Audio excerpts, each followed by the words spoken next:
Part of their job to protect, to serve, and to commit perjury whenever it supports the state's case. Swearing on the Bible is just one more way of controlling people and keeping them in line, and it's one more thing that holds us back as a species. Here's one more item for you, the last in our civics book, rights. Boy, everyone in this country's always running around yammering about their fucking rights. I have a right, you have no right, we have a right, they don't have a right. Folks, I hate to spoil your fun, but there's no such thing as rights, okay? They're imaginary. We made them up, like the boogeyman. The Three Little Pigs, Pinocchio, Mother Goose, shit like that. Rights are an idea. They're just imaginary. They're a cute idea. Cute. But that's all. Cute and fictional. But if you think you do have rights, let me ask you this. Where do they come from? People say, well, they come from God. They're God-given rights. Oh, fuck. Here we go again. Here we go again. The God excuse. The last refuge of a man with no answers and no argument. It came from God. Anything we can't describe must have come from God. Personally, folks, I believe that if your rights came from God, He would have given you the right to some food every day, and He would have given you the right to a roof over your head. God would have been looking out for you. God would have been looking out for you. You know that? He would have been worried about making sure you have a gun so you could get drunk on Sunday night and kill your girlfriend's parents. But let's say it's true. Let's say God gave us these rights. Why would He give us a certain number of rights?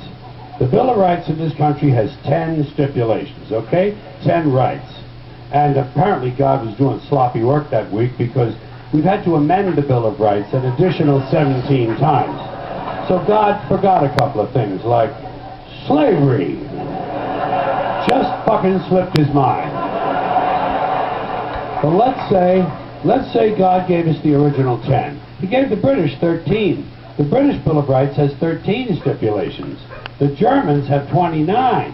The Belgians have 25. The Swedish have only 6. And some people in the world have no rights at all. What kind of a fucking goddamn God-given deal is that? No rights at all? Why would God give different people in different countries different numbers of different rights? Boredom? Amusement? Bad arithmetic? Do we find out at long last, after all this time, that God is weak in math skills? Doesn't sound like divine planning to me. Sounds more like human planning. Sounds more like one group trying to control another group. In other words, business as usual in America. Now, if you think you do have rights, one last assignment for you. Next time you're at the computer, get on the internet, go to Wikipedia. When you get to Wikipedia, in the search field for Wikipedia, I want you to type in Japanese Americans 1942, and you'll find out all about your precious fucking rights, okay? All right. You know about it. You know about it. Yeah. In 1942, there were 110,000 Japanese American citizens in good standing, law-abiding people who were thrown into internment camps simply because their parents were born in the wrong country. That's all they did wrong. They had no right to a lawyer, no right to a fair trial, no right to a jury of their peers, no right to due process of any kind. The only right they had, right this way, into the internment camps. Just when these American citizens needed their rights the most, their government took them away. And rights aren't rights if someone can take them away. They're privileges. That's all we've ever had in this country is a bill of temporary privileges. And if you read the news even badly, you know that every year the list gets shorter and shorter and shorter. You see how it's doing?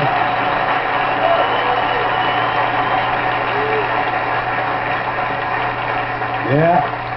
Sooner or later, the people in this country are going to realize the government does not give a fuck about them. Government doesn't care about you or your children or your rights or your welfare or your safety. It simply doesn't give a fuck about you. It's interested in its own power. That's the only thing, keeping it and expanding it wherever possible. Personally, when it comes to rights, I think one of two things is true.